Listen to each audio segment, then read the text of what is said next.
চাচা হ্যাঁ চাচা জুয়ান কালে বলে বালা মর্দ ছিলেন, এক গ্রামে ডাকাত বলে একলাই দাঁড়াইছেন। আসছিলাম তো। চাচা এই গল্পটা একটু শুনানছে আমারে। গল্পটা হইলো এইরকম, নিজের কথা তো কোন যায় না, অন বুড়া হয়েছি, তাও আল্লাহর রহমতে 2-4-20 জন হুতাই আলতার পারবো। হ্যাঁ সর্বনাশ, এই শক্তি আছেন শৈল না আছে। এটা গল্পটা হইলো, ধানের ব্যবসা করতাম। ব্যবসা করাকালীন মদিনাগর যাইতাছি ধানের টলার লইয়া, তখন নৌকা লইয়া গেলাম, ধান টান্ডি বেচলাম, বেচার পথে যখন আই, তখন তো এক ডাহাইতের নৌকা আমার পিছনে পড়ছে। সর্বনাশ, তখন ডাহাইত কি করবাম, 20 ঘোড়া 22 ঘোড়ায় হকটা মেশিন, 2টা মেশিন আমরা নৌকাটার মধ্যে।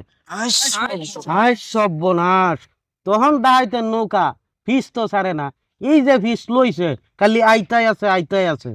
হঠাৎ কইরা আমরা নৌকার মেশিনটি নষ্ট হয়ে গেল, দুনোটা একবারে উঠে।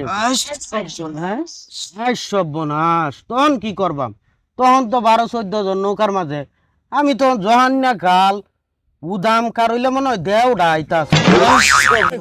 সর্বনাশ, তখন সবাই মিললে কইতাছে, চাচা আমনে বইটাটা দূর হইছে, বইটার দে অত বড় নৌকা, বইটাতে ভাই আনন্দ যা।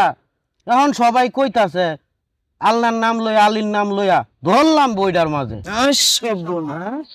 সর্বনাশ, তখন বইটা ধরি একটা টান দেই, 3 কিলো পাকে জায়গা নৌকাটা।